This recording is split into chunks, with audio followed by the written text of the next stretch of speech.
ನಮಸ್ಕಾರ ಎಲ್ಲರಿಗೂ ಬಸ್ welcome back to saga stories ಮಗ. ಫಸ್ಟ್ ಆಫ್ ಆಲ್ ಎಲ್ಲರಿಗೂ ಶುಭೋದಯ.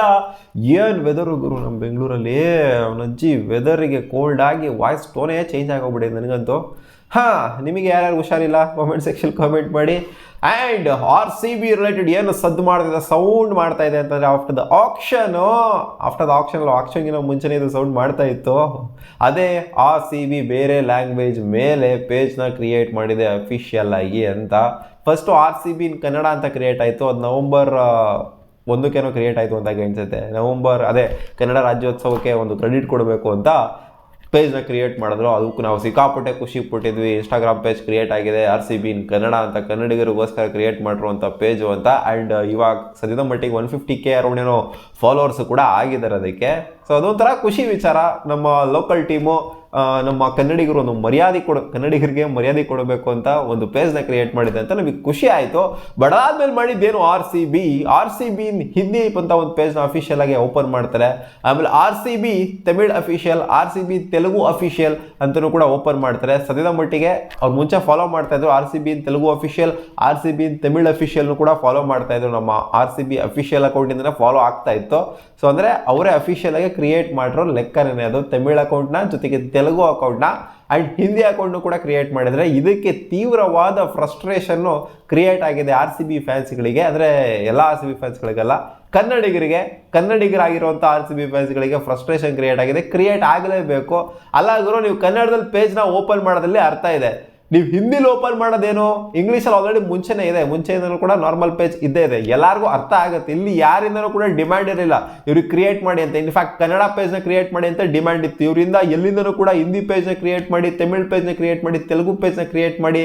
ಅಲ್ಲಾಗರು ಅಲ್ಲಿ ಹೋಗ್ಬಿಟ್ಟು CSK ಅವ್ರನ್ನ ಕನ್ನಡ ಪೇಜ್ನ ಓಪನ್ ಮಾಡ್ಕೊಂಡು ಕೂತ್ಕೊಂಡಿದ್ದಾರ. ನಿಮಗೆ ನಾಚಿಕೆ ಮಾನ ಮರ್ಯಾದೆ ಏನು ಇಲ್ವಾ ಇವರಿಗೆ? ತೀವ್ರವಾದಂಥ ಒಂದು ಏನು ಹೇಳ್ತಾರೆ ಫ್ಯಾನ್ಸ್ಗಳಿಂದ ರೊಚ್ಚಿಗೆ ಇದ್ರಿಂದ ಅವ್ರನ್ನ ಅನ್ಫಾಲೋ ಮಾಡಿ ತಮಿಳು ಮತ್ತು ತೆಲುಗು ಪೇಜ್ಗಳನ್ನ ಅನ್ಫಾಲೋ ಮಾಡಿದ್ದಾರೆ. ಆ್ಯಂಡ್ ಅದನ್ನ ಒಂಥರ ಡಿಸ್ಕಂಟಿನ್ಯೂ ಕೂಡ ಮಾಡೋ ಲೆಕ್ಕಾಚಾರ. ಎಷ್ಟು ಗುರು, ಒಂದು 300-400 ಫಾಲೋವರ್ಸು, 1000 ಫಾಲೋವರ್ಸು, ಹಿಂದಿ ಪೇಜ್ಗೆ ಒಂದು 4000 ಫಾಲೋವರ್ಸ್ ಇದ್ದಾರೆ. ಇವರದಕ್ಕೆಲ್ಲ ಪೇಜ್ನ ಬೇರೆ ಕ್ರಿಯೇಟ್ ಮಾಡಬೇಕಾ? ಹಿಂದಿ ಪೇಜ್ನ ಕ್ರಿಯೇಟ್ ಮಾಡಿ ಸುಮಾರು ದಿನ ಆಯಿತು. ಆಲ್ರೆಡಿ ಸೆಕೆಂಡ್ ಕ್ರಿಯೇಟ್ ಆಗಿದೆ, ಅದು 4000 ಫಾಲೋವರ್ಸ್ ಇದೆ. ಅದಕ್ಕೊಂದು ಪೇಜು, ಅದಕ್ಕೊಂದು ಅಡ್ಮಿನು, ಅದಕ್ಕೊಂದು ಪೋಸ್ಟ್ಗಳು ಬೇರೆ ಹಾಕಬೇಕು ಇವ್ರಿಗೆ. ಅಲ್ಲ ಏನಕ್ಕೆ ಫಸ್ಟ್ ಆಫ್ ಆಲ್ ಏನಕ್ಕೆ ಬೇಕು ಹಿಂದಿ ಪೇಜ್? ಏನಕ್ಕೆ ಬೇಕು? ನೀವು ಕರ್ನಾಟಕನ ರೆಪ್ರೆಸೆಂಟ್ ಮಾಡ್ತಿದ್ರ ಅಂತಂದರೆ, ಬೆಂಗಳೂರನ್ನ ರೆಪ್ರೆಸೆಂಟ್ ಮಾಡ್ತಿದ್ರ ಅಂತಂದರೆ ಇಲ್ಲಿ ಕನ್ನಡನ ರೆಪ್ರೆಸೆಂಟ್ ಮಾಡಬೇಕು ನೀವು. ಸೊ ಕನ್ನಡ ಪೇಜ್ನ ಕ್ರಿಯೇಟ್ ಮಾಡೋದ್ರಲ್ಲಿ ಅರ್ಥ ಇದೆ.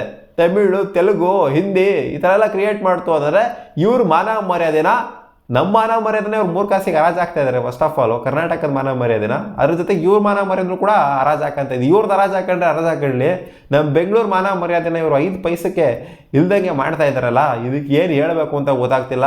ಎಲ್ಲರೂ ಕೂಡ ಮಾನವಾಗಿ ಹೋಗಿತಾ ಇದ್ದಾರೆ ನಾವು RCBಗೆ. ಮುಚ್ಕೊಂಡು ಅದನ್ನ ಡಿಸ್ಕಂಟಿನ್ಯೂ ಮಾಡಿ ಅಂತ. RCB ಅನ್ನೋ ಒಂದು ಕ್ಲಬ್ ಏನ್ ಮಾಡಬೇಕು ಫ್ಯಾನ್ಸ್ಗಳಿಗೋಸ್ಕರ, ಫ್ಯಾನ್ಸ್ಗಳ ಡಿಮ್ಯಾಂಡ್ ಏನಿರುತ್ತೋ ಅದನ್ನ ಪೂರ್ಣ ಮಾಡಬೇಕು. ಫ್ಯಾನ್ಸ್ಗಳ ಮೆಜಾರಿಟಿ ಆಫ್ ದ ಫ್ಯಾನ್ಸ್ಗಳ ಡಿಮ್ಯಾಂಡ್ ಏನಿರುತ್ತೋ ಅದನ್ನ ಒಂಥರ ಫುಲ್ಫಿಲ್ ಮಾಡಬೇಕು. ಇಲ್ಲಿ ಯಾರು ಕೇಳೇ ಇಲ್ಲ, ಯಾರು ಫಾಲೋನೇ ಮಾಡ್ತಿಲ್ಲ ಅಂತ ಪೇಜ್ಗಳು ಕ್ರಿಯೇಟ್ ಆಗಿದೆ ಅಂತಂದ್ರೆ ಇವರು ಆ ಫ್ಯಾನ್ಸ್ಗಳ ಡಿಮ್ಯಾಂಡೇ ಇಟ್ಟಿಲ್ಲ, ಇವರೇ ಕ್ರಿಯೇಟ್ ಮಾಡಿದ್ದಾರೆ ಅಂತಂದ್ರೆ ಏನು ಹೇಳಬೇಕು ಅಂತ ಅರ್ಥ ಆಗ್ತಿಲ್ಲ. ತೆಲುಗು ಪೇಜ್ ಆಗಲಿ, ತಮಿಳ್ ಪೇಜ್ ಆಗಲಿ, ಹಿಂದಿ ಪೇಜ್ ಆಗಲಿ ಫ್ಯಾನ್ಸ್ಗಳು ಫಾಲೋನೇ ಮಾಡ್ತಾ ಇಲ್ಲ. ಇನ್ನು ಕನ್ನಡ ಪೇಜ್ ನೋಡಿ around almost 150K plus followers ಬಂದಿದ್ದಾರೆ, ಇನ್ನೂ ಬರ್ತಾರೆ. ಸೊ ಅದಕ್ಕೆ ಡಿಮ್ಯಾಂಡ್ ಇತ್ತು, ಅದಕ್ಕೋಸ್ಕರ ಫಾಲೋ ಮಾಡಿದ್ದಾರೆ. ಎಲ್ಲರೂ ಅಭಿಮಾನ ಇತ್ತು ಅಂತ ಫಾಲೋ ಮಾಡಿದ್ದಾರೆ. ಬಟ್ ಇವ್ರು ಬೇರೆ ಪೇಜ್ನ ಓಪನ್ ಮಾಡಿದ್ರಲ್ಲ, ಯಾರಿದ್ದಾರೆ ಫಾಲೋವರ್ಸ್ ಅದರಲ್ಲಿ? ಸರ್ ಸೀರಿಯಸ್ಲಿ ಏನು ಡಿಮ್ಯಾಂಡ್ ಇಲ್ದಂಗೆ ಇವರನ್ನೇ ಏನೋ ಒಂದು ಇನಿಷಿಯೇಟಿವ್ ಮಾಡೋಣ ಅಂತ, ಏನೋ ದೊಡ್ಡ ಇನಿಷಿಯೇಟಿವ್ ಮಾಡೋಣ ಅಂತ ಬೇರೆ ಲ್ಯಾಂಗ್ವೇಜಲ್ಲಿ ಇವರು ತೆಗ್ದಿದ್ದಾರಲ್ಲ. ಸೊ ಇದಕ್ಕೆ ಸೀರಿಯಸ್ಲಿ ನನಗಂತೂ ಸಿಕ್ಕಾಪಟ್ಟೆ ಬಾಯಿಗೆ ಬಂದಂಗೆ ಬೈಬೇಕು ಅಂತ ಅನ್ನಿಸ್ದೆ. ಇದು ಮೀಡಿಯಾ ಆಗಿರೋದ್ರಿಂದ, ಸೋಷಲ್ ಮೀಡಿಯಾ ಆಗಿರೋದ್ರಿಂದ ಬೈಯೋದಕ್ಕಾಗೋದಿಲ್ಲ. ಸಪ್ರೇಟಾಗಿ ಸಿಕ್ಕಿರೋದೇ ಬಾಯಿಗೆ ಬಂದಾಗೇ ಬೈಯೋದು. ಏನು ಹೇಳ್ತೀರ ಮಗ ಇದಕ್ಕೆ? ನೀವು ಕಾಮೆಂಟ್ ಸೆಕ್ಷನ್ ಕಾಮೆಂಟ್ ಮಾಡಿ. ಇದ್ರ ರಿಲೇಟೆಡ್ ಆಲ್ರೆಡಿ 1-2 ಪೇಜ್ ಇವಾಗ ಅನ್ಫಾಲೋ ಮಾಡಿದ್ರೆ RCB ಅಫಿಷಿಯಲ್ಸ್ ಅವ್ರನ್ನೇ RCB ಅಫಿಷಿಯಲ್ ಅಕೌಂಟಿಂದ ಅನ್ಫಾಲೋ ಮಾಡಿದ್ರೆ. ಅದು ಯಾವುದೇ ರೀತಿ ಪೋಸ್ಟ್ ಕೂಡ ತಮಿಳು ಮತ್ತು ತೆಲುಗು ಅಕೌಂಟಲ್ಲಿ ಆಗ್ತಾ ಇಲ್ಲ. ಹಿಂದಿ ಅಕೌಂಟಲ್ಲಿ ಪೋಸ್ಟ್ಗಳು ಬರ್ತಾ ಇದೆ. ಹಿಂದಿ ಅಕೌಂಟ್ನು ಕೂಡ ಶಟ್ ಡೌನ್ ಮಾಡಬೇಕು. ನನ್ನ ಪ್ರಕಾರ ಅದು ಕೂಡ ಅಗತ್ಯತೆ ಇಲ್ಲ. ಎಲ್ಲ ಅಫಿಷಿಯಲ್ ಅಕೌಂಟ್ ಏನಿದೆ ರಾಯಲ್ ಚಾಲೆಂಜರ್ಸ್ ಬೆಂಗಳೂರು ಅದರಲ್ಲೇ ನೋಡ್ಕೊತಾರೆ. ಎಷ್ಟು ದಿನ ನೋಡ್ಕೊತಿದ್ದವ್ರಿಗೆ ಹಿಂದಿ ಆಲ್ ಆಫ್ ಸಡನ್ ಆಗಿ ನೋಡ್ಕೋಬೇಕು ಅಂತ ಏನು ಖಂಡಿತ ಅನ್ಸಿರೋದಿಲ್ಲ. ಇನ್ನು ನಮ್ಮ ಕನ್ನಡಿಗರಿಗೆ ಅನ್ಸಿರುತ್ತೆ, ಇಲ್ಲ ಗುರು ನಮ್ಮ RCB ಕನ್ನಡದಲ್ಲಿ ಪೋಸ್ಟ್ಗಳನ್ನ ಹಾಕಿದ್ರೆ ಚೆನ್ನಾಗಿರುತ್ತೆ ಅಂತ ಅನ್ಸಿರುತ್ತೆ. ಆರ್ ಸಿ ಬಿ ಫಾಲೋ ಮಾಡ್ತಿದ್ದೆ, ಒಳ್ಳೆ ಇನಿಷಿಯೇಟಿವ್ನ ತಗೊಂತು, ಅದ್ರ ಬಗ್ಗೆ ನೋ ಡೌಟು. ರಾಜ್ಯೋತ್ಸವಕ್ಕೆ ಕನ್ನಡಕ್ಕೆ ಮರ್ಯಾದೆ ಕೊಡಬೇಕು ಅಂತ ಪೇಜ್ನ ಓಪನ್ ಮಾಡಿದ್ರು. ಬಟ್ ಬೇರೆ ಪೇಜ್ಗಳೆಲ್ಲ ಏನೂ ಇಲ್ದಂಗೆ ಓಪನ್ ಮಾಡಿದ್ರಲ್ಲ, ಯಾರು ಡಿಮ್ಯಾಂಡು ಇಲ್ದಂಗೆ ಓಪನ್ ಮಾಡಿದ್ರಲ್ಲ, ಇದು ಆರ್ ಸಿ ಬಿ ಫ್ಯಾನ್ಸ್ಗಳ, ಕನ್ನಡಿಗರಾಗಿರುವಂಥ ಆರ್ ಸಿ ಬಿ ಫ್ಯಾನ್ಸ್ಗಳ ಒಂಥರ ಕನ್ನಡನೇ ನಮ್ಮಮ್ಮ ಅನ್ನೋಂಥ ಆರ್ ಸಿ ಬಿ ಫ್ಯಾನ್ಸ್ಗಳನ್ನ ಕೆಣಕಿದೆ. ಆ್ಯಂಡ್ ಸಿಕ್ಕಾಪಟ್ಟೆ ಹಾವಳಿ ಇತ್ತು ಸೋಷಿಯಲ್ ಮೀಡಿಯಾದಲ್ಲಿ ಹಾಕಿದೆ. ಆರ್ ಸಿ ಬಿಗೆ ಹಿಗ್ಗ ಮೊಗ ಕ್ಲಾಸ್ ತಗೊಂತಿದ್ರು ಎಲ್ಲರೂ.